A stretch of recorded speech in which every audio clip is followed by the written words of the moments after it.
name is Jen, and I am a student occupational therapist, and I'm going to be talking to you about picky eaters this week. Before I begin, I wanted to share the top 10 myths about meal times. First one is eating is the body's number one priority. 2 is eating is instinctive. 3 is eating is easy.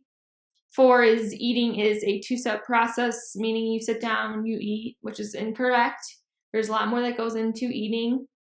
5 is it is not okay to play with your food, and you'll learn from my videos that that is totally incorrect. 6 is if a child is hungry enough, he or she will eat.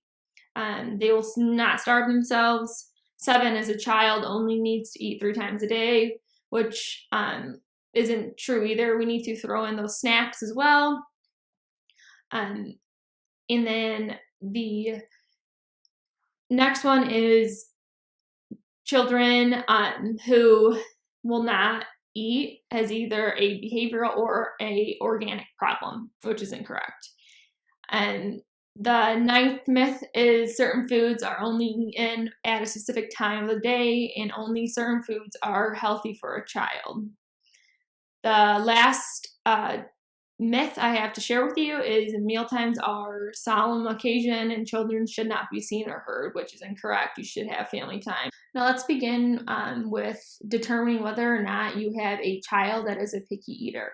So a picky eater generally has a decreased range or variety of foods, so less than 30 foods that they like. The foods that are lost due to burnout are usually regained within 2 weeks. Tolerates new foods on plate and can usually touch and or taste them, and eats at least one food from each of the food groups. And again, remember that in order for a child to add a new food to their list of liking, it takes 15 to 25 times of them even being around it, exposed to that food, in order for that child to accept it. But that doesn't necessarily mean that they like the food. And it is important to provide a healthy feeding and eating environment. So eating together as a family, having the same seating locations every time you eat as a family together. And then remember not to pressure your child. That can take away from this experience and cause them more stress when it comes to eating. And always be consistent with feeding schedules. So have breakfast and then a snack, lunch, snack, and then dinner. No grazing in between, and then you can provide water in between the meals and snacks. And at least one of the preferred foods should be on the table and on their plate so that they are able to eat that during meal times. There are 6 steps to eating. The first one is tolerate. 2nd is interact. 3rd is smell. 4th is touch. 5th is taste. And the last is eating. And I will go further in detail for each of these steps in the next video. Hi everyone, I am here to discuss an activity that you can do to work on with some of those picky eaters out there. This activity is called Undersea Sensory Painting Activity, and this activity is a great tool to help with the tolerance of scents and textures. Once we are completed doing this, it will turn out to be pretty neat looking and a great way to get some different textures and having your child feel and touch and smell and taste, all of that great stuff that we are working on with picky eaters. So for this activity, I have here everything kind of laid out. Purchased Greek yogurt, just like the plain Greek yogurt, and then also 3 different types of Kool-Aid for the individuals to paint with. So the first one here is we have the pink lemonade, and obviously it's going to be pink, and we can use that for like the coral. And then we also have the red Kool-Aid, which is tropical punch flavor, so the kids can taste this while they're making the project to work on those different tastes and to get used to these and see the different tastes out there. And then the last one is the yellow one, which we're going to use for the sand, and that is lemonade flavor. So you can also use this. So this is kind of the painting that you can use for this activity. You can also paint with your fingers, and then we also have little bow tie noodles that you can use to paint with. So we can do that in a second. And then we're going to have this be our seaweed, which is just spinach, regular spinach from the store. And you can use anything really that's in your home, but this is what I purchased at the store when I was thinking of a great activity to do. And then little goldfish for the fishies in the sea.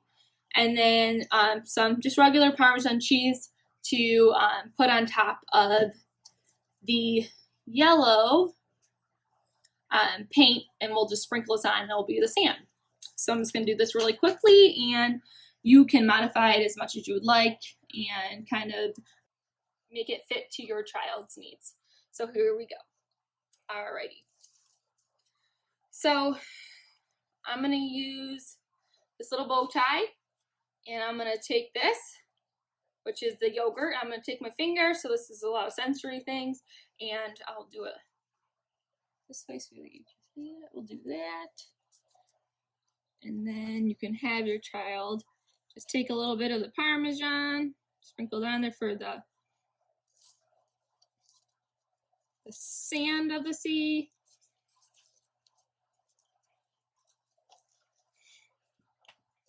Okay. You have like, brush the Parmesan to your liking. And this is really all about getting them able to, sensory right now. And then you can also have them, do next, which could be the coral. So you can taste it. They can taste if they want, which is the pink lemonade. And then you can use another bow tie to make the coral, which, obviously doesn't look that pretty, but we do our best.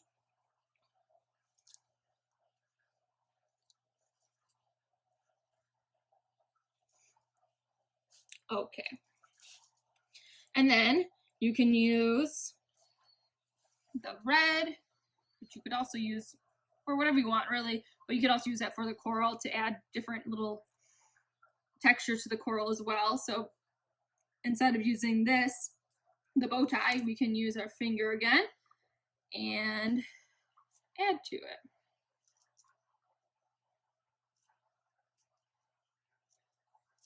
And just be patient with your child. Again, you can make it to their needs and how you think they will best respond to this activity. And then we're going to take our seaweed, also our spinach. We could just put this in our sea. Here we go. And then you can add our little fishies of the sea. You can use a little bit more of the yellow, whichever one. You can have them taste it. It's a lemonade. And then make sure that you are only doing this with one child, because they are sticking their fingers in different and tasting. So make sure they are either have their own separate little paint yogurt, or just do it with one child. So here we go. We can put little fishies here. This is like a little paint. You can also, use it as a glue.